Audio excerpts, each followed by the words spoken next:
இது லங்கா பயரின் செய்திகள். வாசிப்பவர் கணேஷ் ராஜமயூரன். செய்தி ஆசிரியர் சதாசிவம். முதலில் தலைப்புச் செய்திகள். இலங்கையில் வேகமாக பரவி வரும் டெங்கு தொற்று கடந்த ஆண்டை விட இந்த ஆண்டு சடுதியாக அதிகரிப்பு. இலங்கையில் டெங்கு தொற்றினால் அதிக அளவில் பாதிப்புக்குள்ளாகியுள்ள மாவட்டம். அச்சத்தில் மக்கள்.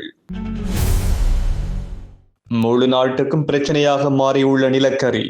நாடு கடுமையான வலுசக்தி நெருக்கடியை சந்திக்கும் என்று எதிர்வு கூறல். மீண்டும் ஒரு இருண்ட யுகம் ஏற்படுமா? ஜனாதிபதி செயலகத்துக்கு அருகில் ஆர்ப்பாட்டம். போலீசாருக்கும் போராட்டக்காரர்களுக்கும் இடையில் பதற்றமான சூழ்நிலை.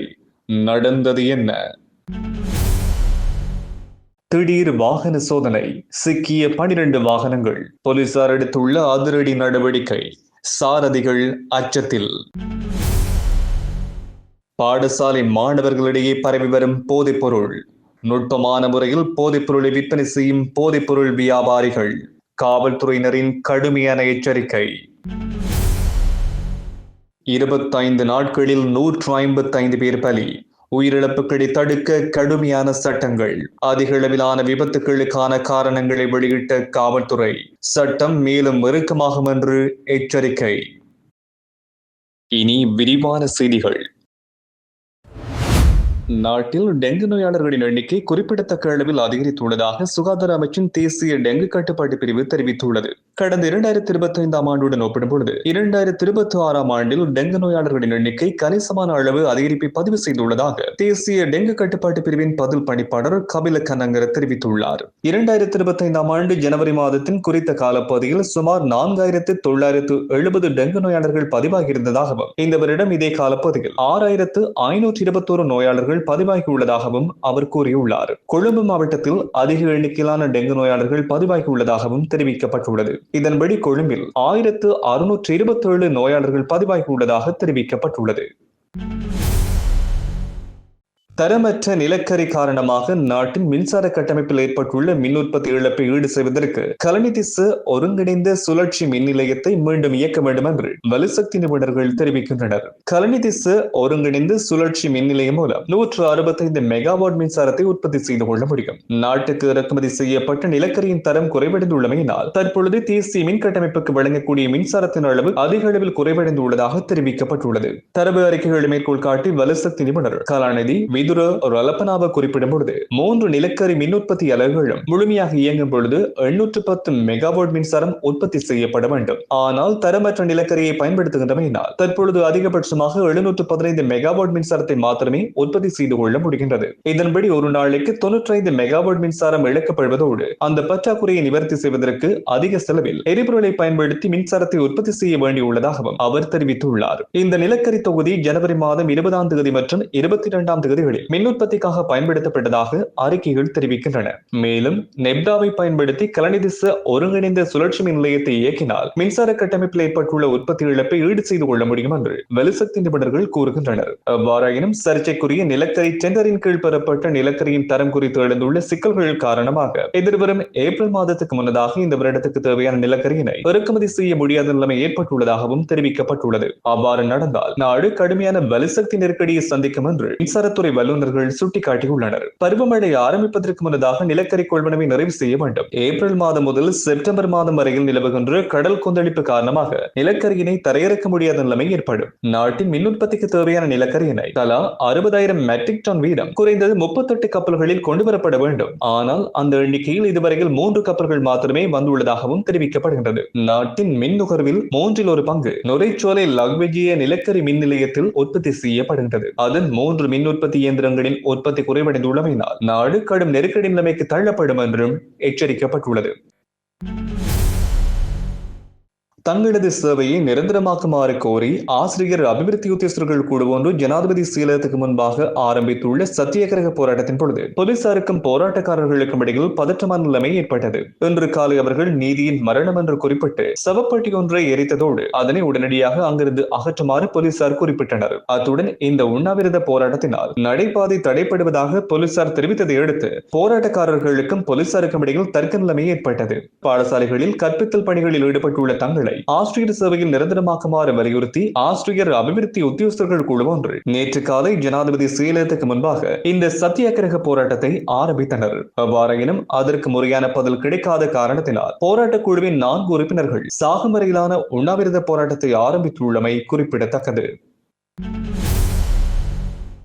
நுவரெலியா மாவட்ட பிரதான மோட்டார் வாகன பரிசோதகர் மற்றும் போலீசாரின் பங்களிப்புடன் கினிகெத்தன நகரின் ஊடாக பயணிக்கும் வாகனங்களை பரிசோதிக்கும் விசேட நடவடிக்கை நேற்றிரவு முன்னெடுக்கப்பட்டது. நுவரெலியா மாவட்ட பிரதான மோட்டார் வாகன பரிசோதகர், கினிகெத்தன போலீஸ் போக்குவரத்து பிரிவு அதிகாரிகள் மற்றும் ஹட்டன் போலீஸ் வலய போக்குவரத்து பிரிவு அதிகாரிகள் ஆகியோர் இணைந்து இந்த நடவடிக்கையை மேற்கொண்டனர். இதன் பொழுது இலங்கை போக்குவரத்து சபை பேருந்துகள், தனியார் பேருந்துகள் உட்பட்ட 65 வாகனங்கள் பரிசோதனைக்கு உட்படுத்தப்பட்டன. பரிசோதிக்கப்பட்ட வாகனங்களில் வாகனத்தின் மூல வடிவத்தை மாற்றி அமைத்தல், ஆபத்தான முறையில் மேலதிக பாகங்களை பொருத்தியிருத்தல் மற்றும் பிரேக் தொகுதிகள் சரியாக இயங்காமை ஆகிய குற்றச்சாட்டுகளின் கீழ் 4 தனியார் பேருந்துகள், 6 லோரிகள் மற்றும் எரிபொருள் தாங்கி ஒன்று உட்பட 12 வாகனங்களின் வருமான வரி உத்தரவு பத்திரங்கள் மோட்டார் வாகன பரிசோதகரினால் பொறுப்பேற்கப்பட்டுள்ளன. இவ்வாறு அடையாளம் காணப்பட்ட 12 வாகனங்களின் சேவைகளையும் 14 நாட்களுக்கு தற்காலிகமாக இடைநிறுத்த நடவடிக்கை எடுக்கப்பட்டுள்ளதாக கினிகெத்தன போலீஸ் போக்குவரத்து பிரிவு அதிகாரிகள் குறிப்பிட்டனர். குறித்த வாகனங்களில் உள்ள குறைபாடுகளை நிவர்த்தி செய்து மீண்டும் அவற்றை மோட்டார் வாகன பரிசோதகரின் மேற்பார்வைக்கு உட்படுத்தப்படும் வரையில் 14 நாட்களுக்கு அந்த வாகனங்களை இயக்குவதற்கு தடை விதிக்கப்பட்டுள்ளதாக போலீசார் மேலும் குறிப்பிட்டனர்.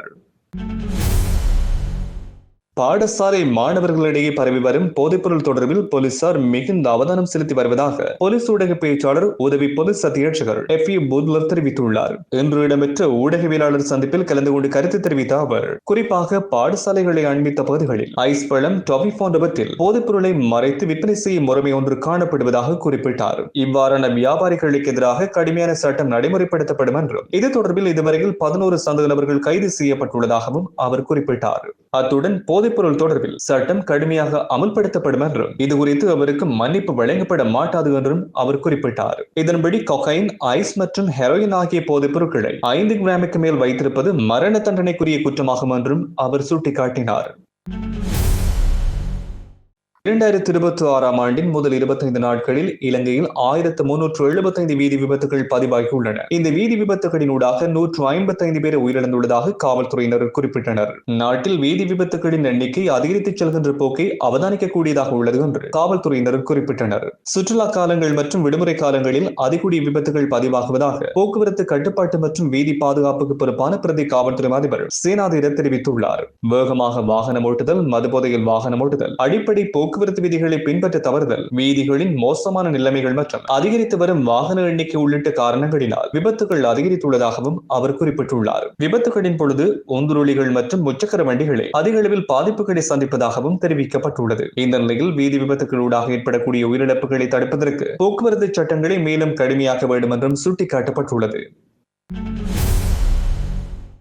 இலங்கையில் 2025ஆம் ஆண்டு நவம்பர் மாதம் 25ஆம் தேதி முதல் டிசம்பர் மாதம் 24ஆம் தேதி வரையில் காலாவதியாகும் சாரதி அனுமதி பத்திரங்களின் செல்லுபடியாகும் காலம் அவற்றின் அசல் காலாவதியாகும் தேதியிலிருந்து 1 மாத காலத்துக்கு நீடிக்கப்பட்டுள்ளது. இது தொடர்பாக 2025ஆம் ஆண்டின் 4ஆம் இலக்க மோட்டார் வாகன ஒழுங்கு விதிகளில் 2025ஆம் ஆண்டு டிசம்பர் மாதம் 17ஆம் தேதி அன்று வெளியிடப்பட்ட அதிவிசேட வர்த்தமானியில் குறிப்பிடப்பட்டுள்ளது. 2025ஆம் ஆண்டு நவம்பர் மாதத்தில் நிலவிய கடும் சீரற்ற வானிலை காரணமாக பொதுமக்களின் இயல்பு வாழ்க்கை பாதிக்கப்பட்டதோடு உரிமங்களை சரியான நேரத்தில் புதுப்பிப்பதில் சிக்கல்கள் ஏற்பட்டன. மோட்டார் போக்குவரத்து திணைக்களத்தின் கரணி அமைப்பில் ஏற்பட்ட தொழில்நுட்ப கோளாறுகள் காரணமாக உரிமங்களை வழங்குவதிலும் புதுப்பிப்பதிலும் தாமதங்கள் ஏற்பட்டன. வீதி பாதுகாப்பு மற்றும் வீதியை பயன்படுத்துவோருக்கு எந்தவித பாதிப்பும் ஏற்படக்கூடாது என்பதை உறுதிப்படுத்துவதே இதன் நோக்கமாகும். மோட்டார் வாகன சட்டத்தின் 203வது அத்தியாயத்தின் விதிகளின் கீழ் போக்குவரத்து நெடுஞ்சாலைகள் மற்றும் நகர அபிவிருத்தி அமைச்சரினால் முன்வைக்கப்பட்ட இந்த ஒழுங்கு விதிகளை நாடாளுமன்றத்தின் ஒப்புதலுக்கு சமர்ப்பிக்க அமைச்சரவை அனுமதி வழங்கியுள்ளது. எனவே இந்த குறிப்பிட்ட காலப்பகுதியில் உரிமம் காலாவதியான வாகன சாரதிகள் மீது காவல்துறையினர் அபராதம் விதிக்க மாட்டார்கள் என்று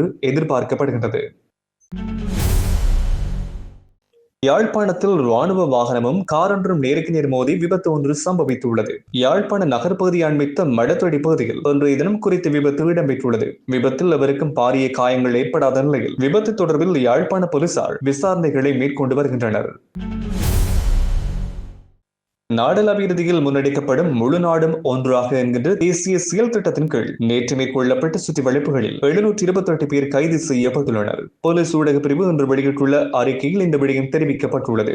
நாடளாவிய ரீதியில் போதைப்பொருள் விநியோகத்தை முடக்குதல், போதைப்பொருள் தேவையை குறைத்தல், சுற்றிவளைப்பு நடவடிக்கைகளை விரிவுபடுத்தல், போதைக்கு அடிமையானவர்களை புனர்வாழ்வளித்தல் மற்றும் போதைப்பொருள் துஷ்பிரயோகத்தை தடுத்தல் ஆகியவற்றின் நோக்கமாக கொண்ட முழு நாடும் ஒன்றாக என்கின்ற தேசிய செயல் திட்டத்தின் இன்றைய அறிக்கையின்படி 9 சந்தேக நபர்களுக்கு எதிராக தடுப்பு காவல் உத்தரவுகள் பெறப்பட்டுள்ளதாக தெரிவிக்கப்பட்டுள்ளது. இந்த நடவடிக்கையின் பொழுது ஹெரோயின் மற்றும் ஐஸ் ரக போதைப்பொருள் தொடர்பாக 498 சுற்றிவளைப்புகள் மேற்கொள்ளப்பட்டுள்ளதோடு மொத்தம் 767 கிராம் ஹெரோயின் மற்றும் ஐஸ் ரக போதைப்பொருட்கள் போலீசாரால் கைப்பற்றப்பட்டுள்ளன.